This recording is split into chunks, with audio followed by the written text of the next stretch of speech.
Assalamu alaikum. In this Python tutorial, we are going to write a program that will ask the year we were born in, and then it will calculate our age and print it on the terminal. So, let's start with our input function. Input, let's print birth year, followed by a colon and a space. Now, let's get the return value and store it in a variable called birth on the line here. So, as I told you before, we use an underscore to separate multiple words. Next minute, we will calculate the age. So, we define another variable called age. And here we do some basic math. Currently, we are in 2020. So, let's write an expression like this. 2020 minus birth. Now, finally, let's print age on the terminal.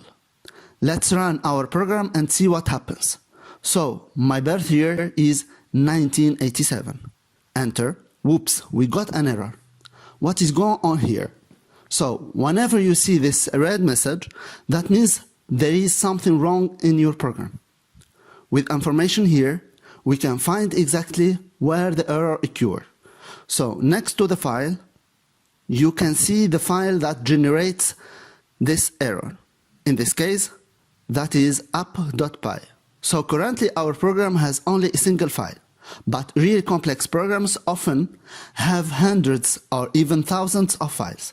So in this file on line 2, this is where we got this error.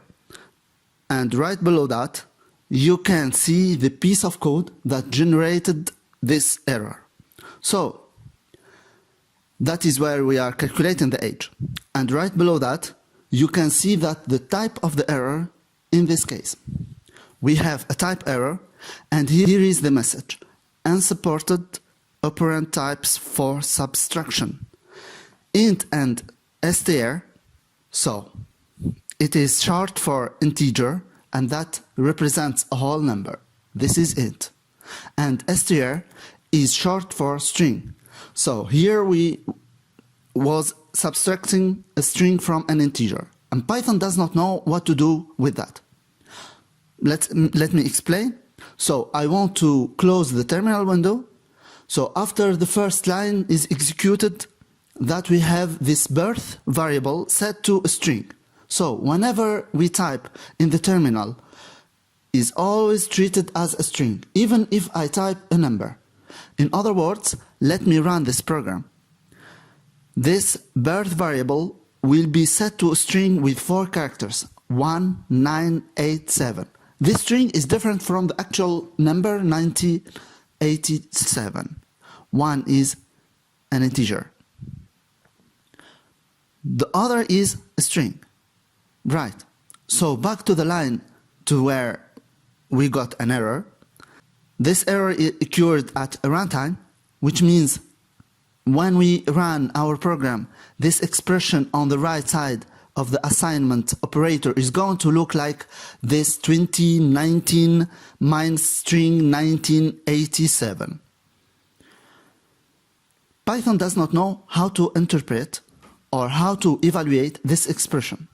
To fix this error, we need to convert this 1987 into an integer, and then we will be able to subtract it from 2020, and that is very easy. So far, we have learned about 2 building functions. One is print, the other is input. We have a few more functions for converting values into different types. So we have int for converting a string into an integer. We also have float for converting a string into float, or a number with a decimal point. And we also have bool for converting a string into a Boolean value. So, to fix this problem, we need to go back on the line 2 and pass this birth variable to the int function like this. Int, parenthesis, like this. So, we pass the string to the function. It will convert it to an integer, and then Python interpreter will be able to evaluate this expression. Now let's run this program one more time. So birth year is 1987. Enter. So I am 32 years old. In Python, we have a useful function for getting the type of variables. For example, let's print the type of birth year. So, right after line 1, let's print here. We are going to call another building function called type. And now list pass. Birth year, okay.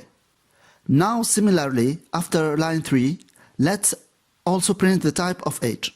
So print type of age, okay. Let's run our program. So birth year one more time, 1987, okay. Here is the result. So the type of birth year, as you can see, is a class of str or string. We will look at classes in the future. So for now, don't worry about them. And also below that, you can see that the type of the age variable is int or integer. So here is what you need to take away. Whenever you use the input function, you always get a string. So if you are expecting a numerical value, you should always convert that string into either an integer or a float. Finally, I would like to thank you for watching this video. Please subscribe to our YouTube channel and push like for each video of our tutorials. Bye.